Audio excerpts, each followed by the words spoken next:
फर्द जुर्म आयद करना। अब ये जो लफ्ज है उर्दू में फर्द जुर्म आयद करना, और इंग्लिश में ऐसा कहते हैं चार्ज शीट। तो जब हम ये वर्ड सुनते हैं कि फर्द जुर्म आयद करना, तो नॉर्मली हमारे माइंड में ना ये चीज आती है कि एक फर्द पे जुर्म आयद कर दिया गया है, तो उसका मतलब है जी फर्द जुर्म आयद करना। लेकिन जिस तरह से मैं कहती होती हूँ कि अगर आपको इंग्लिश में किसी चीज की समझ नहीं आ रही, तो आप उसको उर्दू में ट्रांसलेट करके देख लें तो आपको आइडिया हो जाता है कि इसका मतलब क्या है। अब जब हम फर्द जुर्म आयद करने के इंग्लिश में चलते हैं तो हमें पता चलता है वहां पे वर्ड यूज होता है चार्ज शीट। यानी कि चार्ज मतलब जुर्म का लगना, और शीट मतलब फर्द। अब जिस तरह फर्द का जो वर्ड है, यहाँ से मुराद कोई ह्यूमन बीइंग नहीं है, यहाँ पर मुराद वो फार्म है, वो फर्द है। जैसे हम कहते हैं एक वर्ड है फर्द जमा बंदी, इसी तरह से ये भी एक फर्द है जिसके तहत जो है वो जुर्म आयद कर दिया जाता है, और ये बिफोर मजिस्ट्रेट है। मजिस्ट्रेट ने, in other word we can say कि ये एक कंसिडरेशन है एक मुल्जिम को, कि भाई तुम्हारे ऊपर ये इल्जामात लगे हैं, तो आके इसका जवाब दो। तो सिंपली हम ये कह सकते हैं कि जब मजिस्ट्रेट भी उसमें इन्वॉल्व हो जाए और उसने उस शख्स को बुला लिया और उसने बकायदा तौर पर पर्दे जुर्म आयद कर दिया, तो इससे मुराद ये हो गया कि पुलिस की तरफ से जो कार्रवाई हुई थी, अदालत अब उसको टैकल करने के लिए एग्री है, और वो शख्स को बुला रही है कि भाई तुम्हारे अगेंस्ट ये चीजें जो हैं वो सामने आई हैं, तो आओ अदालत में मजिस्ट्रेट के सामने पेश हो और इसको क्लियर करो, इसका जवाब दो। जवाब आपको पता है नॉर्मली दो सूरतों में होता है, या तो उसने उसको उससे एग्री करना है कि हाँ भाई मैंने ये किया, in other words we can say ये कॉन्फेशन है, उसने कॉन्फेस कर लिया कि भाई मैंने किया।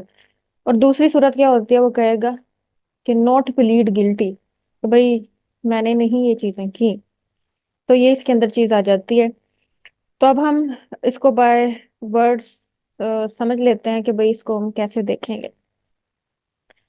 फर्द जुर्म से मुराद है किसी भी मुल्जिम जो कि किसी एफआईआर में नामजद होता है, उसको ट्रायल शुरू होने से पहले इलाका मजिस्ट्रेट या किसी भी फौजदारी अदालत में जज साहब उस पर लगाए गए इल्जामात के बारे में मुख्तसरन आगाह करता है, ताकि वो इल्जामात का दिफा कर सके और इन इल्जामात को गलत साबित करने के लिए तैयार हो जाए। मतलब जो प्लीडिंग करना है और अपने आप को साबित करना है, अब चाहे वो उसको गलत करता है, ठीक करता है, कुछ भी करता है, उसका आंसर करता है, ठीक है, तो ये उसका एक आईनी और कानूनी हक है। वो अपने हक के लिए कोई वकील मुकर्रर करता है अपने ऑन बिहाफ, तो ये उसको सारे राइट्स जो हैं हमारे कॉन्स्टिट्यूशन ने दिए हैं। अब दूसरा सवाल हमारा आता है कि फर्द जुर्म, यानी कि जो हमारी चार्जशीट होती है, उसके इज्जा कौन कौन से हो सकते हैं। सबसे पहले तो हमने जुर्म का नेम, जुर्म मतलब ऑफेंस, उसका नाम क्या था, कौन सी ऑफेंस के अंदर उसे पकड़ा गया। नंबर दो, जुर्म की दफा ब मुताबिक मजमूआ ज़ाब्ता ताज़ीरात पाकिस्तान 1860, मतलब कि जिस तरह से वो दफा लगती है, यानी वो जिस दफा में फॉल कर रहा है, आपने हम अपने पाकिस्तान पिनल कोड के तहत उस दफा का तस्करा करना है। नंबर तीन, वकुआ का वक्त और जगह, जब ये सब कुछ हुआ, जब जुर्म हुआ, वकुआ, ठीक है, यानी कि प्लेस ऑफ अक्रेंस, और टाइम क्या था, ये चीजें मैटर करते हैं। ये हमारा पॉइंट नंबर थ्री था। पॉइंट नंबर फोर, जिस शख्स के खिलाफ ये जुर्म का इर्तिकाब हुआ, मतलब एक शख्स जिसने जुर्म किया जो कि मुजरिम है, दूसरा शख्स जो कि इन्फ्रिंज है उससे, ठीक है, उस पर्सन का, ठीक है, उसका जो है वो अंदर एंट्रेंस उसकी होगी। फिर उसके बाद आता है सबका रिकॉर्ड, मतलब वो शख्स के जिसने जुर्म किया, आया कि वो हैप्चुअल ऑफेंडर है, मतलब पहले से भी ऐसा कुछ करता था, या फर्स्ट टाइम जो है उसके अगेंस्ट ये चीज आई है। तो हैप्चुअल ऑफेंडर जो है उससे मुराद ये चीज पता चलती है कि वो ऐसा काम करता रहता है, ठीक है, तो उसका पहला कोई काम नहीं है, वो एक आदी मुजरिम है। जबकि सबका रिकॉर्ड का क्लियर होना और किसी शख्स का पहली दफा कोई जुर्म करना, इस चीज का अहाता करता है कि उसका कोई भी रिकॉर्ड, क्रिमिनल रिकॉर्ड मौजूद नहीं है, तो यकीनी तौर पर मे भी कोई ना कोई ऐसी वजह है कि जिसकी वजह से उसने ये जुर्म किया। अब हमारा पहला पॉइंट तो हो गया कि फर्द जुर्म होती क्या है, कौन फर्द जुर्म जो है वो बनाता है, इनवाइट किसको किया जाता है, उसके मुकम्मल इज्जा कौन से हैं, एलिमेंट्स कौन से ऐड किए जाते हैं। फिर आगे है, क्या एफआईआर दर्ज होने के बाद जुर्म इजाद किया जा सकता है। पुलिस एफआईआर दर्ज करने के बाद इसमें अपनी मर्जी से कोई तब्दीली नहीं कर सकती, मगर प्रोसिक्यूशन की इजाजत से वो कर सकते हैं, और इसके अलावा तफ्तीश में जुर्म इजाद और हज़फ किया जा सकता है। अब यहाँ पे सिंपली चीज ये है कि जब एफआईआर का इंदराज हो जाता है तो क्या उस एफआईआर में तब्दीली हो सकती है। मतलब एक शख्स है, उसने कोई ऑफेंस लगवाई, फिर उसे पता चला कि नहीं नहीं ये ऑफेंस नहीं बनती थी, या उसके अंदर कोई हीनियसनेस का इजाफा होता था, ठीक है, तो वो अब आए तो कहे कि भाई एफआईआर में तब्दीली कर दें। तो उन्होंने कहा कि एफआईआर में तब्दीली इतनी आसान नहीं होती, उसमें यह है कि आप प्रोसिक्यूशन को भी इन्वॉल्व करेंगे कि भाई इस तरह से है तो क्या इसमें तब्दीली की जा सकती है, क्योंकि प्रोसिक्यूशन ही डील कर रहे हैं ना उस चीज को। तो अगर वाकई ही उसके अंदर ये गुंजाइश थी कि उसके ऐड करने से मामला फेयरनेस के साथ चल सकता है, ठीक है, और अगर उन चीज़ों को एफआईआर में ऐड ना किया तो प्रोसिक्यूशन को ही चीज़ों को ढूंढने में, उनको इंक्वायर करने में मुश्किल पेश आएगी। तो दैट्स ऑल, ठीक है, इसलिए इन चीज़ों को ऐड किया जाए तो प्रोसिक्यूशन जो है उसकी इजाज़त से जो है वो किया जा सकता है, उस किसी चीज़ को हज़फ किया जा सकता है या किसी चीज़ का इजाफा किया जा सकता है। उर्दू का एक वर्ड है ईजाद। इजाद का मतलब होता है किसी चीज की ज्यादती, मतलब किसी चीज का ज्यादा करना, और हजफ करने से मुराद है किसी चीज में कमी कर देना। तो एफआईआर में कभी पूछा जाए कि तब्दीली हो सकती है, तो जनरल रूल जो है वो ये है कि नहीं होती, लेकिन अगर तब्दीली इस तरह से जरूरी है कि मामला सही तरीके से नहीं इंक्वायर हो पाएगा, तो फिर इसके अंदर तब्दीली जो है वो की जा सकती है। अब इसके बाद नेक्स्ट हमारा आता है फर्दर जुर्म आयद करने के बाद अपील का कॉन्सेप्ट। मुलजिम अदालत के फैसले के खिलाफ हाई कोर्ट और फिर सुप्रीम कोर्ट में दाद रसी के लिए जा सकता है। अपील में कानूनी वाकयाती नुकात को अपीलेट कोर्ट के सामने रखा जाता है। अब चीज क्या आती है कि अपील करने की इस सिलसिले में हमारे पास कौन सी दो अहम अदालतें मौजूद हैं। तो एक तो हमारी अदालत है हाई कोर्ट, और दूसरी अदालत है हमारी सुप्रीम कोर्ट, ठीक है। तो ये अदालतें हैं कि जहां पर अपील जो है वो की जा सकती है। अभी अभी इसके साथ ही अपील का भी अपना जो क्राइटेरिया है वो डिस्कस करेंगे। तो जैसे हमें पता है कि अपील की अदालत दो ही हैं, अहम है। हाई कोर्ट आ जाती है, और दूसरी हमारी है सुप्रीम कोर्ट, जो कि सबसे बड़ी अदालत है, अदालत उज़्मा। और हाई कोर्ट को अदालत आलिया कहा जाता है। अच्छा जी, अब इसके अंदर जब हम फौजदारी अदालतें पढ़ते हैं तो इसके अंदर दो अहम और काइंड्स हैं जो कि बनी हुई हैं। स्पेशल क्रिमिनल कोर्ट्स होती हैं और ट्राइब्यूनल्स होते हैं इनके कुछ। तो अब ये पूछा जाए कि जी स्पेशल क्रिमिनल कोर्ट्स के जो फैसला जात होते हैं उसके खिलाफ अपीलें कौन सुनता है। तो हम बिल्कुल सिंपली बोलें कि भाई जी हाई कोर्ट सुनती है। अच्छा, ट्राइब्यूनल्स की कौन सुनता है, वो भी हाई कोर्ट सुनती है। फिर हाई कोर्ट तो सुनती है, उसके बेंच का भी कॉन्सेप्ट होता है ना, कि जैसे single bench, double bench, full bench. तो कौन सुनता है बेसिकली, इस वाले जो टॉपिक है जिसमें स्पेशल क्रिमिनल कोर्ट्स और ट्राइब्यूनल्स को कुछ डिस्कशन के लिहाज से उनको थोड़ा फर्क फर्क किया गया है। तो उसमें यही कॉन्सेप्ट जो है वो रनिंग कर रहा है कि जब हम स्पेशल क्रिमिनल कोर्ट्स की बात करते हैं तो उसको डील करता है हाई कोर्ट का डबल बेंच। मतलब जो हमारे जजिस में मुश्तमिल होगा डबल बेंच के, और दूसरा हमारा जो ट्राइब्यूनल है उसको डील करता है सिंगल बेंच, ठीक है। तो ये बड़ा अहम टॉपिक था, अंदर कुछ चीज ऐसी थी जो थोड़ी टेक्निकल थी, तो मैंने वो आपसे शेयर कर दी। अच्छा, अब हमारा ये है कि फौजदारी मुकदमा से रिलेटेड जो हम हाई कोर्ट के इख्तियार आता है उसको जरा डिस्कस कर लें कि जो हमारी हाई कोर्ट है उसकी पार्स इस सिलसिले में क्या है कि जो फौजदारी अदालतें अपना वर्क कर रही होती हैं तो वो किस तरह से उनकी निगरानी कर रही होती है एक आला अदलिया की हैसियत से। तो अगर हमने ये देखना है कि हाई कोर्ट किस तरह से चीज़ों को डील कर रही होती है उस टाइम, तो हमारा जो रिलेटेड सेक्शन है इसमें वो है 376 ज़ाब्ता फौजदारी का। और उसकी जो हेडलाइन है वो ये है कि power of high court to confirm sentence और अनल कन्विक्शन, कि आप अगर तो सजा दे रहे हैं या सजा माफ कर रहे हैं यानी कि अनल कर रहे हैं कन्विक्शन को, तो उसमें हमारी हाई कोर्ट हमें क्या तजवीज देती है। अगेन ये हमारा 376 जो है वो बनता है सेक्शन। और इसके अंदर अगर हम देखें क्लॉज जो है वो 1 और उसके 3 पार्ट्स हैं जिसको ए बी और सी इस तरह से डिवाइड किया गया है। तो सबसे पहले जो है वो चीज़ ये आती है कि उर्दू में ज़रा मैं आपको बता दूं ताकि आपको आइडिया हो जाए कि सिंपली हाई कोर्ट जो है वो क्या करती है। Then I will read bare act.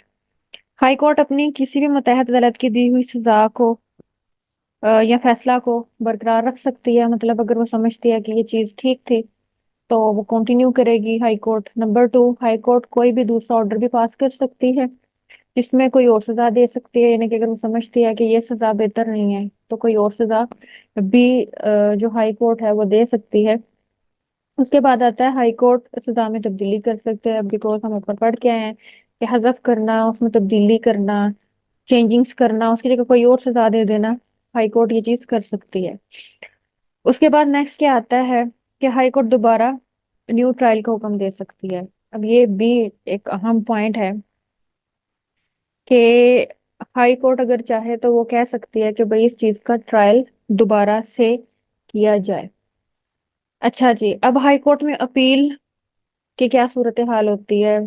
जैसे हम मोस्टली इस चीज को डिस्कस करते हैं कि अपील जो है 7 डेज जो है वो होती है। उसके लिए डायरी के लिए आपके पास 7 दिन होते हैं। तो हम देखते हैं अब ताकि हमें इसका भी आइडिया हो जाए। हाई कोर्ट में अपील, हाई कोर्ट में सजाए मौत की दायरी के लिए 7 दिन। अब ये अपने माइंड में रखना है कि किस सिलसिला में 7 दिन है। सजाए मौत का अगर ऑर्डर पास हो चुका था निचली अदालत से, तो फिर आपने उसके खिलाफ अपील करनी है और विद इन 7 डेज आपने जो है ये चीज करनी है। उसके बाद नेक्स्ट आता है हाई कोर्ट में गवर्नमेंट की तरफ से बरियत के खिलाफ एक्यूटल का कॉन्सेप्ट है कि गवर्नमेंट की तरफ से बरियत हो गई तो अपील 6 मंथ्स जो है उसमें दायर हो सकती है। हाई कोर्ट के खिलाफ हुक्म के खिलाफ तो सुप्रीम कोर्ट में दरख्वास्त बराए इजाजत अपील 30 दिन के अंदर दायर हो सकती है। अब नेक्स्ट हमारा पॉइंट है कि हम हाई कोर्ट के अगेंस्ट गए हैं, ठीक है, और हम इजाजत चाह रहे हैं कि भाई ये अपील हम सुप्रीम कोर्ट में करना चाहते हैं। तो आपको पता है, और यहाँ पे हम थोड़ा रुकते हैं और डिस्कस करते हैं कि अगर हम हाई कोर्ट में अपील करते हैं वो तो जैसे हम चल रहे हैं, लेकिन जब हम सुप्रीम कोर्ट को जो है वो चाहते हैं कि वो हमारी बात सुने, तो आपको पता है कि उसमें हमें सबसे पहले लीव टू अपील गेट करनी है, ठीक है। और उसके लिए क्या है, इजाजत अपील 30 दिन के अंदर दायर हो सकती है। कि सबसे पहले तो आपने एक in shape of application supreme court को अपनी तरफ अप्रोच करना है कि भाई हम हाई कोर्ट के इस फैसला के खिलाफ आपके पास आना चाहते हैं और हमें इस चीज की इजाजत दी जाए जिसे हम कहते हैं leave to appeal. And then फिर चीज जो है वो ये आती है कि फिर आपका मामला सुप्रीम कोर्ट में लगेगा। तो ये इसके अंदर एक अहम चीज जो है वो डिस्कशन में आती है। होपफुली आज के लेक्चर में जो चीजें मैंने डिस्कस की थी आपके लिए इम्पोर्टेंट होंगी। मजीद ये कि मैंने चीज कही थी कि मैं ये रीड आउट कर दूंगी एक बार, तो वो मैं रीड आउट कर दूं ताकि आपको जो 376 का एक बेयर एक्ट रीडिंग है वो भी आइडिया हो जाए। In any case substituted under Section 374, the High Court may confirm the sentence or pass any other sentence warranted by law। मतलब ये है कि यहाँ तो पहली अदालत की सजा को कंफर्म कर देगी कि ठीक है उनकी उन्होंने सही किया। इन अदर वर्ड्स या फिर वो दूसरी चीज करेगी, कोई और सजा दे देगी, ठीक है। जिस तरह से کہ قانون نے اختیار دیا عدالت، ہماری عدالت عالیہ کو، may annul the conviction and convict the accused of any offense which session court might have convicted him, or order a new trial on the same or an amendment charge. اب اس میں وہ چیز کہتے ہیں کہ وہ کنوکشن کو انل کر سکتی ہے اگر ہائی کورٹ یہ چیز دیکھ رہی ہے کہ یہ جو معاملہ ڈیل ہوا ہے یہ انصاف کے تقاضوں کے مطابق نہیں ہے، یا اس میں کچھ ایسی چیز ہے جس کے لیے ضروری ہے کہ ٹرائل کا دوبارہ سے آغاز کیا جائے، تو ہائی کورٹ اس چیز کا بھی اختیار رکھتی ہے۔ کویشچن موسٹلی پوچھ لیا جاتا ہے کہ کیا جو ہماری ہائی کورٹ ہے وہ دوبارہ ٹرائل کا حکم جاری کر سکتی ہے، اور اس کا ذکر کون سے سیکشن میں ہے، اور کیا وجوہات ہو سکتی ہیں کہ جس کی وجہ سے وہ یہ چیز کرے گی۔ اب وہ کہتے ہیں کہ اس میں یہ چیز ہے کہ سیشن کورٹ نے اسے کنوکٹ قرار دیتی ہے، اور کنوکشن کرنا اتنا آسان کام نہیں ہوتا، جبکہ ہماری جو ہائی کورٹ ہے اس کو یہ پتا چلا کہ نہیں یار یہ ایسے بنتا نہیں ہے، ٹھیک ہے، تو اس نے نیو ٹرائل کا حکم دے دیا۔ اس کے بعد نمبر ہمارا سی پوائنٹ ہے وہی یہ ہے کہ may acquit the accused person provided that no order of confirmation shall be made under this section until the period allowed for referring an appeal has expired, or if an appeal is presented within such period until such appeal is disposed of۔ اب دیکھیں appeal کا concept تھا کہ مختلف چیزوں کے لحاظ سے اپیل کا جو ڈیوریشن ہے، جو ٹائم ڈیوریشن ہے وہ مختلف ہے۔ جس طرح سے اب ہم نے اس کا تذکرہ کیا تھا کہ جہاں پر سزائے موت کا فیصلہ کر دیا گیا، آپ نے اپیل کرنی ہے 7 دنوں کے اندر اندر کیجیے، ٹھیک ہے۔ کسی پرسن کو بری کر دیا گیا، بریت کی اپیل آپ ہائی کورٹ میں درج کریں گے، ٹھیک ہے، گورنمنٹ کی طرف سے بری کیا تو جو شخص انفرنج ہوا اس کے پاس 6 ماہ ہیں۔ اب تیسری چیز یہ آتی ہے کہ آپ ہائی کورٹ کے اگینسٹ جانا چاہ رہے ہیں اور چاہتے ہیں کہ سپریم کورٹ جو ہے وہ اس معاملے میں آپ کی رہنمائی کرے، تو آپ نے لیو ٹو اپیل گیٹ کرنا ہے سب سے پہلے کہ بھئی ہم آپ کے پاس آنا چاہتے ہیں تو آپ یہ ساری معاملات دیکھیں، ٹھیک ہے۔ تو اس کی جو آپ کے پاس ہے وہ اسپیشلی 30 دن ہے، اس کے اندر آپ کو لیو ٹو اپیل جو ہے وہ دائر کرنی ہے، اس کا اختیار آپ کے پاس موجود ہے۔ تو یہاں پر ایک بات ہے وہ یہ ہے کہ جو فیکٹس ہیں، ٹھیک ہے، اس کی 3 اقسام ہوتی ہیں، ایک ہوتی ہے ایشو، ایک ہوتے ہیں ہمارے لا سے ریلیٹڈ، اور تیسرا ہوتا ہے مکس، یعنی دونوں طرح کے۔